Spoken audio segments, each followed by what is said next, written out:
Anyway, sasa wewe kama comrade nikuulize, obvious si uko in love, huwezi nidanganya. Uko kwa mapenzi. So nikuulize, currently kati mnakaa na boy wako pamoja ama kila mtu anajisimamia na maisha yake? Tunakaa pamoja. Nani ana providing? Obvious boy anafaa provide. Like serious, uko university alafu boy anafaa provide na yeye mzazi na yeye mzazi ndio anamprovidea.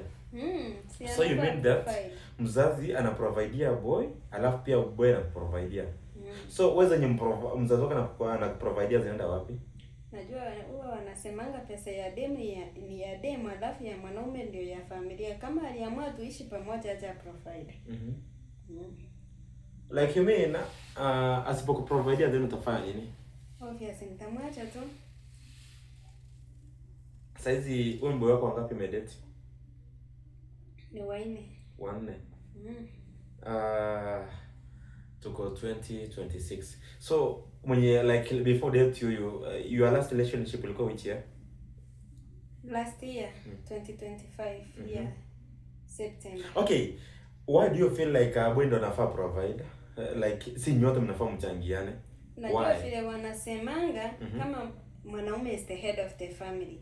Sasa since mwanaume is the head of the family, hata mimi akiwa na mimi anafaa provide. Jo, ukiwa mwanaume una providea familia. Sasa hujamzalia ana provide aje na hujamzalia?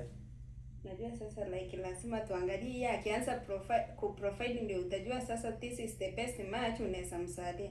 Sasa ukipata provide umsalia alafu si hapo mbele utakuja kusumbuka. Na kama sina maybe wazazi wangu hawawezi kuni like wanani provide hata haitoshelezi mahitaji.